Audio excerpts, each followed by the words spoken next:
Bueno, hablamos sobre la libertad como uno de los valores preponderantes de Occidente.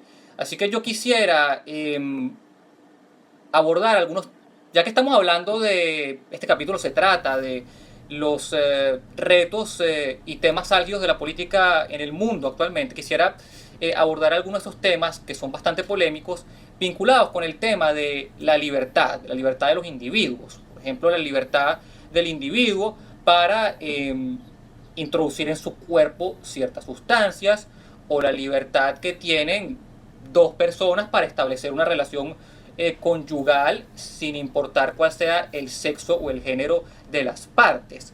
Así que, en primer lugar, JJ, quiero saber, ¿cuál es tu posición sobre la legalización de las drogas, marihuana y otras drogas? Mi posición primero es que la gente en general debería tener el derecho de decidir lo que quiere hacer con su cuerpo.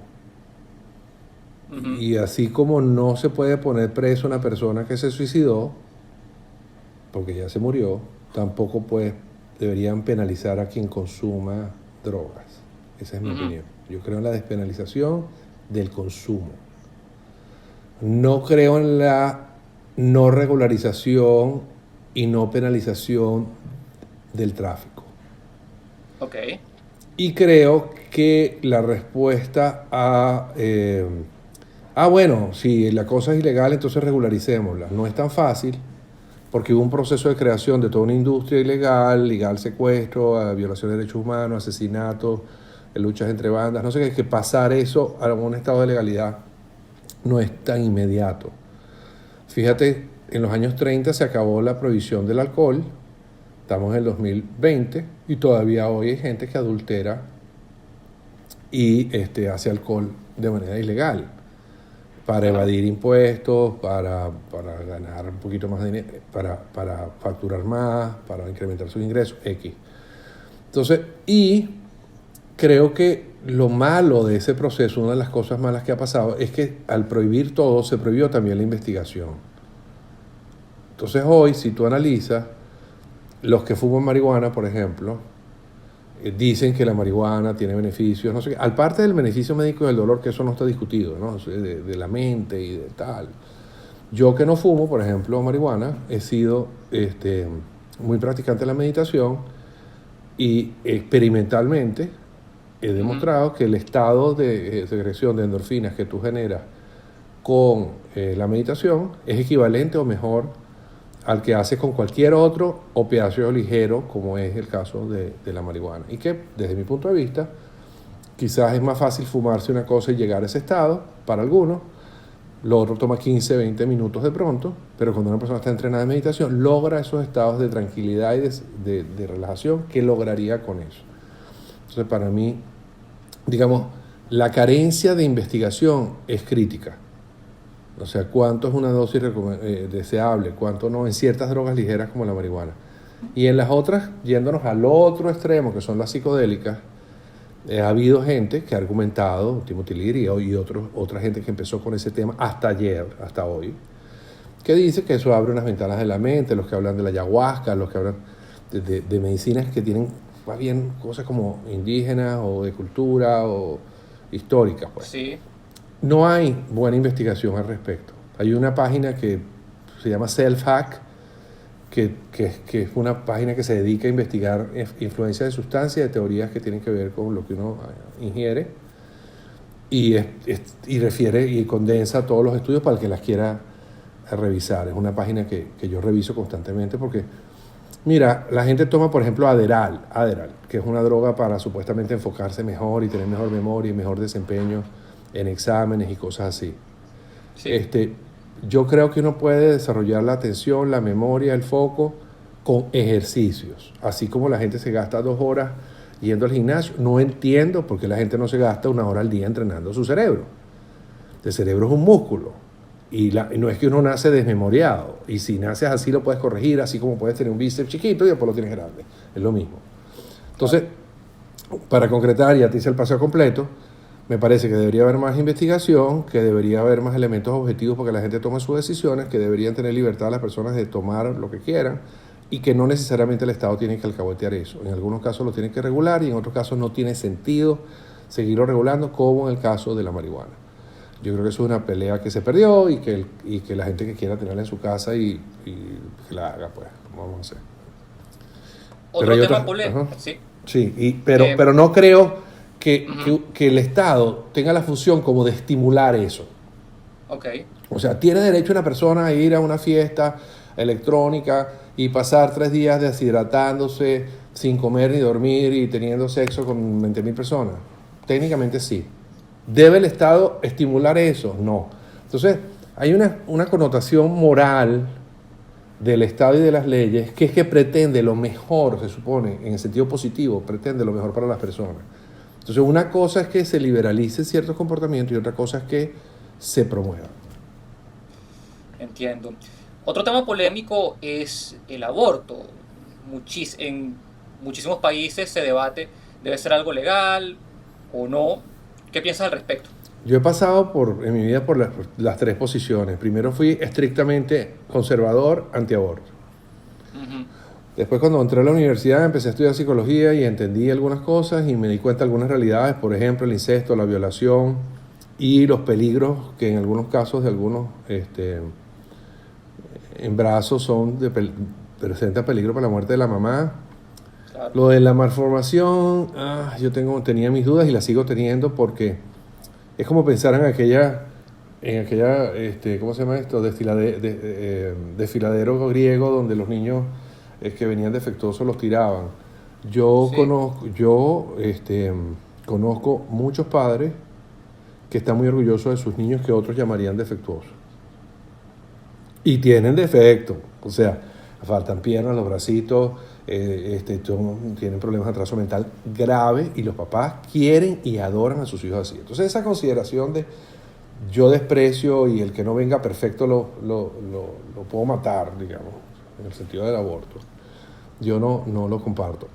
Después me volví defensor de esos 3 puntos: incesto, violación y peligro de muerte de la madre. Y recientemente, después que todo eso se aprobó, en los lugares donde se aprobó, me parece que se le fue la mano. ¿Ah, sí? Y sí, me parece que el aborto se ha vuelto una cosa como de conveniencia, que ha llegado al extremo de que las mujeres lo reclamen como derecho humano, mi cuerpo es mío y esto es un engendro, una cosa de células ahí. Yo creo que eso era válido pensarlo en los 70 y en los 80, quizás a comienzos, cuando no había el desarrollo de los ecosonogramas y de los MRI, o sea, los análisis, digamos, ya casi electrónicos a nivel chiquitico. Cuando tú ves hoy el desarrollo del feto al primer mes y medio, te das cuenta que ahí está prácticamente la conformación de un humano. Entonces hay preguntas que yo me hago. El argumento de los abortistas hoy es, bueno, pero no tiene personalidad y no tiene conciencia. Bueno, como una persona que tiene atraso mental, ¿te refieres? Que no tiene, digamos, desarrollo, como el tuyo. Bueno, no tiene conciencia, ¿te refieres como una persona que tiene coma? O sea, entonces podemos agarrar a todos los que tienen coma y como son inconvenientes, los desenchufamos, pues. O, no, pero es que no están despiertos. Bueno, entonces si una persona está dormida, la puedo matar, porque no va a sufrir porque está dormida. Bueno, es que es una carga económica. Bueno, y todos no somos en alguna medida una carga económica de alguien. Es que yo era muy joven y estaba estudiando y no quería que mi vida se dañara. Bueno, mira, como en Venezuela había un chiste que decía que la mejor receta anticonceptiva era una pastilla que te la ponías entre las 2 rodillas. ¿Entiendes? No es que te la tomabas. Claro. Te la pones entre las 2 rodillas y la sostienes ahí. Si tú no quieres que te pasen cosas, no las hagas. Entonces, se ha creado toda una industria alrededor del aborto, donde Planned Parenthood, por ejemplo, en los Estados Unidos compraba los remanentes, los desechos, como lo quieras llamar, de los fetos, algunos de ellos biológicamente vivos. Pensemos que para algunos, cuando tú no tienes actividad cerebral, estás muerto y te pueden sostener con aparatos. Y bueno, entonces eso no se consideraría un humano, y como está prohibido hacer investigación en seres humanos, hacían investigación sobre fetos vivos, con el cerebro roto, y los desarrollaban, o sea, crecían bajo aparatos para hacer experimentos. Yo no estoy de acuerdo con eso. Yo no puedo estar de acuerdo con eso. Yo no estoy de acuerdo que las principales clínicas abortivas del planeta que dan servicio social quedan en barrios de minoría. En el caso de los Estados Unidos, latinos y gente de color, igual en otros lugares. Entonces, se ha vuelto una industria y una bandera hiperfeminista. Yo te voy a poner un ejemplo de las contradicciones, por ejemplo. No voy a entrar en detalles, pero nadie discute la circuncisión. La circuncisión, yo no sé si tú eres judío o no, pero No. es una práctica básicamente religiosa que viene del judaísmo. Antes, estoy de acuerdo, había razones médicas porque no había sanitarios, no había desinfectantes, no había jabón, no había nada, para que se considerara que el prepucio era un receptáculo de eventuales bacterias y qué sé yo. Hoy, con todo lo que hay, nadie tiene excusa de no bañarse bien. Por lo tanto, el sentido higiénico y el no sentido religioso no tiene ninguna razón para que la gente le siga haciendo automáticamente la circuncisión. Para que tenga una idea tu público, la cantidad de sensores que le eliminan a un ser humano cuando lo circuncidan es el equivalente, más o menos 5,000, como todos los que tienes tú en la palma de una mano. Yo no quiero que la gente que está circuncidada se sienta mal, pero sí quiero que entiendan que eso es una mutilación. Que tú eras chiquitico y que tu primer contacto físico con tu cuerpo fue que unos doctores grandotes, una cosa fría, te amarraron, te pusieron una cosa ahí que ni siquiera se veía bien porque era de este tamaño. Te cortaron, te cosieron mal cosido y ahí quedó eso. Bueno, el día que las feministas defiendan o se alineen con procesos de mutilación como el caso de la circuncisión, yo seré solidario con otros temas. ¿Sí me expliqué? Porque yo creo que esta lucha, que tú de pronto no la vas a vivir igual, porque la vas a vivir a tu manera. Yo viví todo el proceso.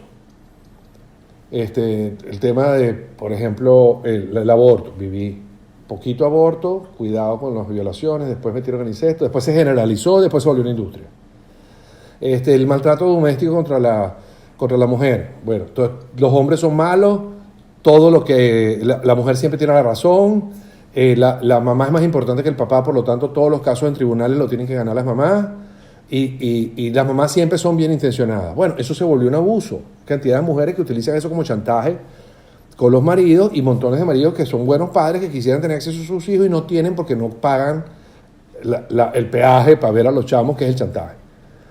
Y esas leyes se les fue a la mano. Entonces yo, digamos, en ese sentido, con aborto, circuncisión, derechos de la paternidad, maltrato, yo creo que va a llegar un momento que la sociedad va a necesitar hacer como una especie de balance. Y los ismos, feminismo, machismo, tendrán que pasar a un estado de humanismo, donde ya, más allá de los géneros, los humanos nos preocupemos del sufrir del otro. Y entonces tú empiezas como a entender la cosa como desde arriba, ya de una manera transcultural, transreligiosa, de una manera más humanista. Y entonces tú te preguntas, bueno, ¿tienen los niños derecho a tener los dos padres? Sí. ¿Tiene derecho la mamá a chantajear al papá? No. ¿Tiene siempre la mamá la razón? No. Bueno, entonces ¿cómo hacemos para que las leyes se balanceen? Esas leyes quedaron todas desbalanceadas. Sí. Igual pasó con el tema del matrimonio gay, que era el otro tema que me preguntaba. Yo fui promotor y he sido y seguiré siendo promotor que la gente tenga libertad en todos los sentidos. Es decir, que quien quiera reunirse como quiera, lo haga. Punto. Yo creo que el Estado, yo ahí soy más libertario, yo creo que el Estado no debe entrar a lo que pasa entre cuatro paredes en la casa de alguien. No tiene nada, ni que ves, ni que tomas, ni que fumas, ni que haces, ni cómo haces. No es tu problema. Creo que tiene, como te dije hace rato, en sentido positivo, una función moral de promover los mejores o, digamos, los más aceptados, los más tolerantes y quizás los más respetuosos del otro. O sea, no es que caminar desnudo sea malo, intrínsecamente. Es que para algunos grupos religiosos mayoritarios de la sociedad puede ser respetuoso y entonces por eso, digamos, no se permite. Pero si tú analizas lo que se permitía antes, yo le digo a la gente a veces, y la gente no entiende, en 1957 en algunos países la masturbación era ilegal. Hasta hace muy poco se consideraba, por ejemplo, que ser gay era una enfermedad mental. y que eran incapaces de un montón de cosas, o que la gente de color era inferior, hace poquito. Entonces cuando tú avanzas y dices, bueno, toda la gente, incluso la gente blanca, todos venimos de la misma raíz de color. O sea, no es que nosotros nacimos blancos y ellos se oscurecieron, no. Nosotros todos éramos negros y nos volvimos blancos en el proceso porque la melanina con el sol no funcionaba igual y perdimos color, tanto en la piel como en los ojos. Y unos en lugares más fríos tuvieron más vellos y otros en lugares más calientes tuvieron menos vellos, en una evolución de muchos años. Igual pasa con el tema gay. Yo estuve de acuerdo siempre y lo defendí. Mi punto en ese momento era que tenía que ponerle su propio nombre. Unión de los nuevos tiempos, unión moderna, unión no tradicional. Si no quieres contrarrestarla con la otra, le pones unión New Age. Lo que tú quieras, pero que respetara, voy a decirlo en sentido sarcástico, la franquicia de lo que representa el matrimonio convencional. Es decir, que es una tradición judeo-cristiana musulmana, ¿estamos de acuerdo? Mundial, donde la gente se casa entre sexos opuestos. Entonces, yo estaba de acuerdo con todos los derechos igualitos, pero póngale otro nombre. Como diciendo, si tú agarras una Coca-Cola y la pones dentro de la botella de una Pepsi-Cola, no la vuelves Coca-Cola. Sigue siendo Coca-Cola, no la vuelves Pepsi-Cola. Entonces, creo que se llegó a otro extremo ahí. Entonces, tan es así que hay gente que se casa siendo gay y pone y hace todo el ritual que harían las parejas heterosexuales. Cuesta mucho respetarle su ritual. No es la misma gente que habla de apropiación cultural. O sea, cuando yo me he visto con ropa que parece con estos cuellos y tal, y la gente me dice, no, eso es apropiación cultural china. Perdóname, eso es un liquiliqui negro. Yo uso liquiliqui negro. Que los trajes mandarines chinos y tal se parezcan, eso es un cuento de ellos, y a lo mejor hubo una influencia de uno al otro, no lo sé. Para mí es un liquiliqui. El cuello de liquiliqui es así. Y lo mismo nos está pasando con los transexuales. Si la población minoritariamente es transexual, tú no le puedes pedir a todas las escuelas que tengan baños para transexuales. Bueno, si quieres ser tan libertario, haz baños unisex. O sea, si quisieras ser tan liberal, dale privacidad a la gente, cubículos, y que los baños sean unisex. Punto. Como cuando tú caminas por un pasillo de un restaurante, el pasillo es unisex. Nadie hace necesidades en el pasillo, por eso entra al cuartico. Bueno, el baño unisex, el cuartico personal sex. Pero ahora, cuando tú le das extremado, empiezas a cambiar cosas. Entonces yo me he vuelto conservador, es lo que te quiero decir. En ciertas cosas, yo he terminado como volviéndome conservador. O sea, yo creo que la discusión, por ejemplo, del género, de si los géneros son relativos, yo no creo en eso. Yo creo que los géneros son dos, femenino y masculino.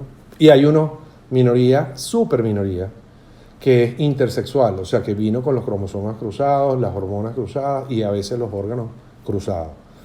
Todo lo demás, como tú te expresas o tú aplicas tu condición humana, llámala actitud, llámala conducta, llámala postura, llámala preferencia, pero eso no te cambia. Que un transgénero que se puso seno y se quitó aquello y se puso lo otro, su cerebro sigue siendo de origen masculino, sus cromosomas siguen siendo XY, su secreción de hormonas tan es masculina que tiene que inyectarse otras hormonas para compensarla. Entonces, yo estoy de acuerdo con que cada quien se manifieste como quiera. Tú te quieres manifestar drag queen, yo no tengo problema con eso. Tú te quieres poner unos cuernos y te quieres llamar a ti mismo venado, yo no tengo. Lo que yo no estoy en desacuerdo es que tú me impongas a mí que yo participe de tu fantasía. Que a mí me parece tu fantasía. O sea, si tú quieres que yo te llame venado, yo no voy a aceptar nunca eso. Ni que me lo impongan por la ley. Yo te voy a llamar por tu nombre. Tú te quieres llamar en vez de Alejandro María o Alejandra, yo te voy a decir, hola Alejandra, ¿cómo estás? Aunque yo sepa que eres macho, no importa. Pero si tú dices, dime señora Alejandra, y tú me dices peor, que me vas a multar si yo no lo digo, yo no voy a aceptar que nadie me regule el vocabulario. Porque eso es un acto fascista.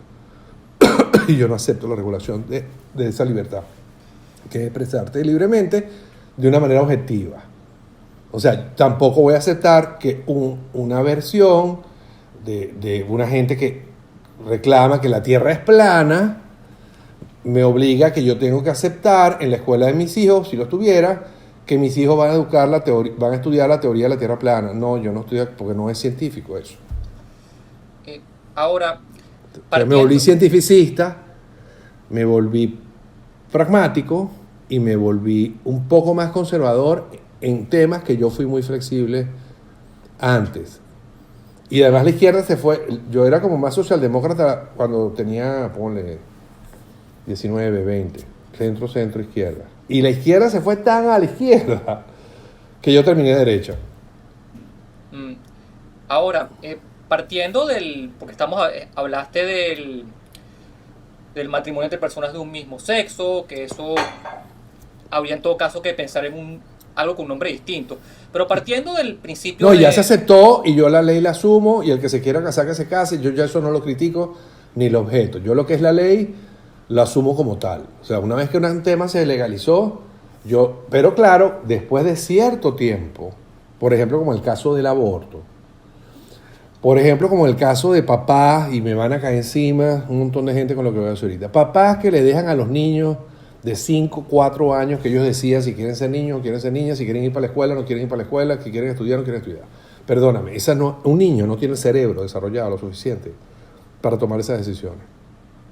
La función de los padres, y ahí soy tradicional de nuevo, es llevarte dentro de unas conductas, unas prácticas que son más o menos socialmente aceptadas hasta que tú, cuando seas más o menos adulto, decidas tu cosa.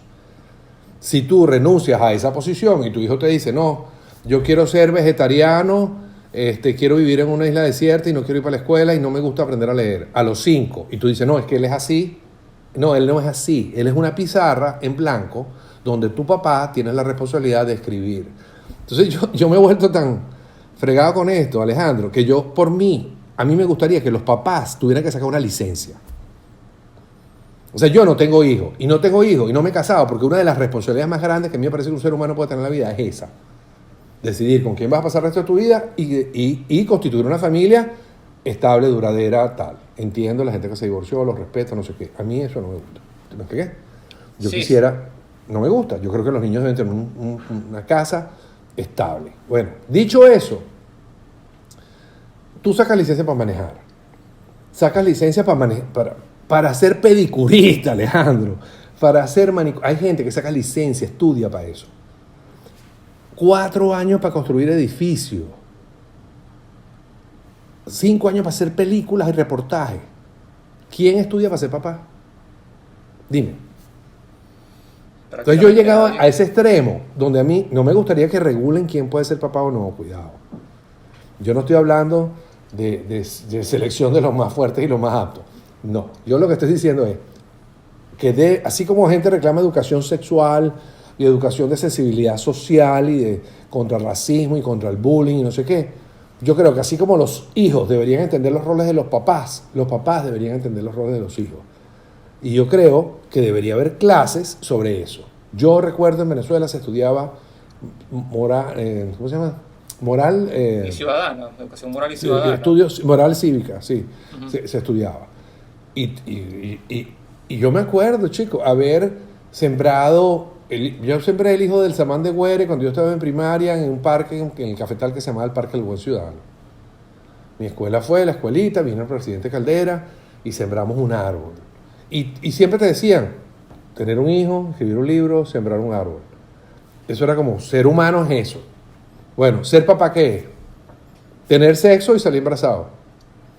Y a ver a qué abuela o a qué tía llamamos para que nos recomiende. Yo creo que la humanidad, termino con esto, tiene en algunas áreas suficiente conocimiento como para establecer un patrón que no sea religioso, que no necesariamente sea más de esta cultura o más de aquella cultura, sino más o menos científico, que le diga qué vitaminas necesita un niño, cómo se alimenta, cómo se estimula, cómo se le da más creatividad, cómo se vuelve más inteligente. Eso ya existe, está estudiado. Si no, lean El derecho a ser inteligente de Luis Roberto Machado. Ya lo hablaba en los 80 de cómo se hace la estimulación precoz, todo eso, cómo se hace para que un niño se desarrolle. Entonces, yo quisiera que, dentro de mi pensamiento actual más conservador, Alejandro, que cuando tú decidas constituirte en pareja estable con la finalidad de tener familia e hijos, tendrías que tener un certificado. Claro. Que si sales embarazada antes o después, yo no estoy regulando el embarazo, atención. Yo estoy diciendo que me parece cool que mi papá me hubiera dicho, mira, yo hice el básico, el intermedio del avanzado. No sé si salí bien, no sé si aplicó bien, pero por lo menos hice el intento. Hoy todavía nadie hace ese intento formalmente. A ver, partiendo de que a ninguna congregación religiosa se le puede obligar a que sus rituales partan de lo que son sus tradiciones, obviemos lo religioso, el ritual religioso. Dentro de lo estrictamente civil, ¿no crees que debería haber exactamente igualdad para las uniones entre personas de un mismo sexo y personas de sexo distinto? Es decir, Yo dije que sí. un matrimonio entre personas de un mismo sexo civil. Y con ese No, nombre, pero te la pongo matrimonio. peor. Sí, claro, te la pongo peor. Yo estoy de acuerdo que si se quieren casar entre 7, que se casen. Es más, te la pongo peor. Hay gente que tendría razón. Imagínate unas monjitas que vivieron toda la vida en un convento. Nunca tuvieron sexo, supóntelo. Sí, Son amigas, comadres, tal. Son viejitas. Lograron que heredaron de los familiares unos bienes. Y los quieren poner todos en una sociedad en común. No tienen por qué tener ni sexo, ni ser lesbianas, ni ser pareja. Tienen que tener derecho a compartir bienes, dos viejitos también. O sea, no entiendo por qué el Estado. Igual con el tema de la adopción de los padres, de niños, perdón. Que dice, usted es heterosexual, usted es gay, usted qué es. ¿Y a ti qué te importa? O sea, la calidad de la persona están por encima de cómo practica o no lo que sea que haga en su vida privada. Igual como está por encima de su color de piel, de su condición social y de su religión. Entonces, si eso es así, la pregunta, ¿usted está calificado para adoptar un niño? Debería ser sobre las calidades de la persona. Y ustedes se quieren unir, ok, yo ni siquiera estoy de acuerdo con que definan si son del mismo sexo, si no son, si son pareja o no son. El que quiera tener alianza, unión civil, 1, 2 o 3 o 5, los que les dé la gana, que quieran tener, fíjate bien, seguro social, compartir, ¿cómo se llama esto? Herencia, compartir fondos de retiro, compartir gastos. Y si uno se sale de la sociedad, los demás se lo reclaman. Bueno, y esos no son los que son las sociedades mercantiles, con todo respeto. A nadie le pregunta cuando se va a asociar y pone un capital, no, tú no puedes ser socio porque tú eres alto y él es más bajito, y tú eres hombre y ella es mujer, y ustedes son dos del mismo sexo, no puedes ser socio. Entonces, si nosotros hemos permitido la libre asociación, está en todas las constituciones de los países libres, ¿por qué no puede haber libre asociación y derechos igualitarios a diferencia de qué sexo son, qué sexo no son? ya. Lo que yo te argumentaba era más un tema de franquicia. ¿Sí me explico? Sí. Hay una diferencia entre reportero gráfico, periodista y comunicador. E influencer. Entonces los que se graduaron les gusta decir, no, yo tengo título de periodista. Ok. No, yo soy, ¿cómo se llama? Reportero gráfico. O sea, tú tomas fotos. Y de toda la vida. Y bueno, ok. Entonces yo opino. Ok, entonces no digas que eres noticia. Porque no haces noticia, estás haciendo opinión. Entonces, en ese sentido, yo creo que le debieron, ya es tarde, haber respetado su franquicia a la familia tradicional. Eso es todo. ¿Tú dirías que varios de de los movimientos sociales que han hecho de estas banderas su causa, el feminismo, el movimiento LGBTI, dirías que estos movimientos sociales han sido cooptados por una izquierda que quiere aprovecharse de ellos para algo ajeno a sus fines, a los fines de los propios movimientos sociales, quiero decir? Sí, Alejandro, y es una jugada inteligente. Fatídica, pero inteligente. Te voy a decir por qué. Si tú tienes dos maneras de enfocar todo en la vida, o sea, hacia lo positivo o hacia lo negativo, ¿de acuerdo? Entonces, si tú te enfocas siempre hacia el pasado o hacia la victimización o hacia lo malo, tu tendencia va a ser siempre a reforzar la sensación de insatisfacción. Por lo tanto, siempre vas a tener discurso, porque siempre va a haber más gente, más insuficiencia presupuestal, por lo tanto va a haber más pobres, por lo tanto va a haber más insatisfacción y tú siempre tienes discurso. Ese discurso te dura hasta que llegas al poder. Porque en el momento que llegas al poder, ya no puedes seguir hablando negativo porque tú estás en el poder. Te toca resolver los problemas, no los resuelves, y cuando aplicas tus fórmulas, que supuestamente eran mágicas, que es, qué sé yo, disminuir el ingreso de los más ricos, acabar con la empresa privada, repartir todo lo que hay entre todos, al final todo el mundo se queda pobre. Igual pasa con otras soluciones. Por ejemplo, ha habido todo un tema, aquí hubo todo un tema en el mundo con lo que llaman la masculinidad tóxica. Que entonces los hombres todos teníamos que llorar y todos teníamos que ser sensibles y todos teníamos... bueno, si tú llevas eso al extremo, tú saliéndote de lo machista, que yo no me considero, por ejemplo, machista, Ajá. pero me considero virilista. Virilista es una persona que le gusta la condición suya masculina y le gusta ejercerla. A mí no me gusta hablar de otra manera. Yo respeto a la gente que quiere hablar suavecito, y no sé qué, yo no lo critico. Okay. Yo en eso soy más clásico. ¿Qué te quiero decir al final con esto? Bueno, que la izquierda, si ve que tiene una oportunidad de dividir, de cuestionar, de desmontar, de destruir, de estigmatizar, lo va a hacer. Porque eso siempre, tristemente, funciona. De las feministas tuvieron de razón al comienzo. Queremos voto igual, ingresos iguales, mismos derechos, Se fueron al extremo. En el momento que dijeron que somos iguales, no somos iguales. Una cosa es que tengan los mismos derechos y otra cosa es que seamos iguales. Y te puedo poner 50 diferencias de cómo los hombres y las mujeres somos diferentes.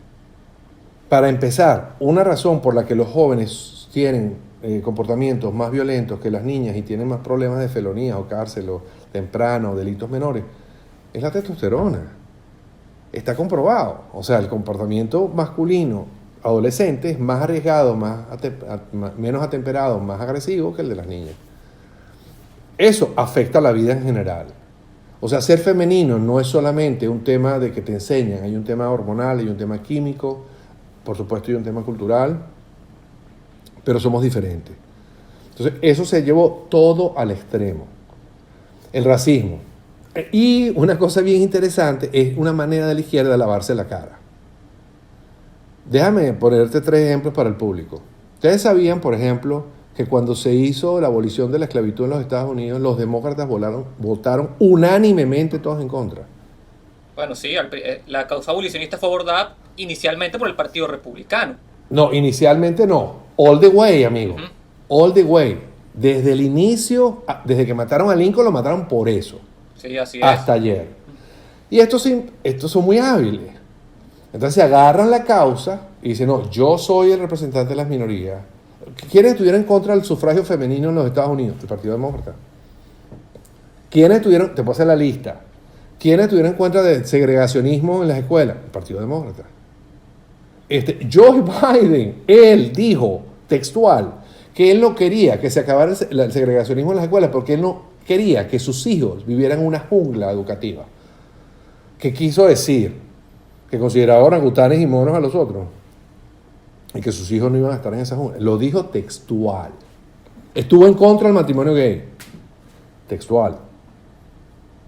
Entonces, ellos muy hábilmente, y no estoy diciendo que Biden sea extrema izquierda, pero es un comportamiento que va de la izquierda hacia la extrema izquierda. No tienen ninguna relación, Alejandro, con los hechos, con la verdad histórica ni fáctica. Son capaces de decir cualquier cosa. Y la causa que se les aparezca, que les suene reivindicatoria de derechos civiles, individuales o causas buenas, ellos se la roban. Y nosotros, me refiero a mí, por ejemplo, los que pensamos distinto, históricamente nos hemos dejado, porque entonces queremos hablar con cifras, números, tal, y la gente le cuesta entender eso. Gracias a Dios, los memes, la comunicación como la tenemos hoy, permitiría una batalla más pareja porque hay más libertad. Pero en países donde los medios los controla la izquierda, es muy difícil, porque la verdad es la de ellos. O sea, ¿cuántos casos de coronavirus hay en Venezuela hoy? No sabemos. ¿Es verdad que volvieron 100.000 personas de Colombia el mes pasado? No lo sabemos. ¿Es verdad que el país de las cárceles, las personas las liberan y de verdad están presas? No sabemos. ¿Hay fosas comunes en Venezuela? No sé. ¿Es verdad que hicieron 1.200.000 vacunas de COVID? Yo creo que no, pero bueno, no se sabe. Entonces, en países, digamos, como los que estamos viendo ahora, hay un ocultamiento de la verdad, un apropiamiento de las causas buenas, donde la causa se pierde en el camino y lo que queda es la ideología. Fíjate lo que pasa con Black Lives Matter. Atrás, el dinero que entra financia la campaña del Partido Demócrata. Eso es público, está en su página. Uno de los principios, creo que el segundo, en la página web de Black Lives Matter dice disolución de la estructura de la familia nuclear, o sea, papá, mamá, hijo. ¿Por qué? Porque todos los libros dicen que la estructura de la sociedad arranca con la familia nuclear. O sea, si tú destruyes eso, digamos, podría hacer una revolución social en general. Entonces son como 3 niveles, Alejandro. El nivel de causa buena me la robo, desastre o error que cometí histórico, lo desaparezco. Y no lo desaparezco con frases, con hechos, lo desaparezco con frases, emociones, tal. Y número 4, nunca te digo cuál es mi plan. Nunca te digo cuál es mi plan. Y siempre cualquier cosa que destruya mi plan lo niego. Entonces tú dices, oye, que Lenin mató a no sé cuántas mil personas. Ah, bueno, pero la receta comunista no es mala, el malo fue Lenin. Bueno, pero la receta no funcionó en Venezuela. Bueno, porque ahora hay gente que se atreve a decir que el que puso la torta fue Maduro. Sí, sí. Y que Chávez era una maravilla. No, Chávez era un desastre. Desde que planteó lo que planteó en el 97. Ya antes de eso, antes de los golpes, él estaba mal de la cabeza, era un psicópata. Sociópata, siempre lo fue, y el país entró en un estado de ceguera colectiva y votó por un loco. Punto. Como hay gente todavía hoy que son fanáticos de Hitler. Hay nazis hoy. Hello. Gente que dice que Elvis Presley está vivo. Entonces, bueno, hay gente que todavía venera a Chávez. Bueno, ¿qué es lo que venera? A un sociópata, a un psicópata. A mí me parece indiscutible que una parte de estos movimientos sociales en efecto ha sido cooptada por la extrema izquierda. Y eso no es ningún secreto, o sea, no es ninguna conspiración secreta. Ya en 1985, en el libro Hegemonía y Estrategia Socialista de Ernesto Laclau y Chantal Mouffe, se habla de esto. Ahora, ¿tú no crees que la porción de esos movimientos sociales que está captada por la extrema izquierda en realidad es minoritaria, pero se ve, digamos, más grande de lo que es precisamente por lo radical que son sus propuestas y sus métodos, por lo ruidoso que es? Reciben más atención mediática y eso quizá los haga ver un poco más grandes e influyentes de lo que son. Digamos, Alejandro, que podría dividir la respuesta en 2 partes. La primera es, tienes razón, es un ratón que ruge como un león. Uh-huh. Y que es tan altisonante que llama la atención. Digamos, esa sería una primera respuesta. Pero la segunda es que no lo subestimemos. Uh-huh. Estos tipos han permeado la escuela, los medios de comunicación, los sindicatos. O sea, es un plan de largo plazo. Yo me acuerdo siempre hablando, cuando yo trabajaba en Colombia, había un proceso de desmovilización. Entonces los grandes jefes guerrilleros, algunos se desmovilizaban, iban al centro de desmovilización y ahí se las entrevistaba. Y yo muchas veces pedí hablar con algunos de ellos. Uh-huh.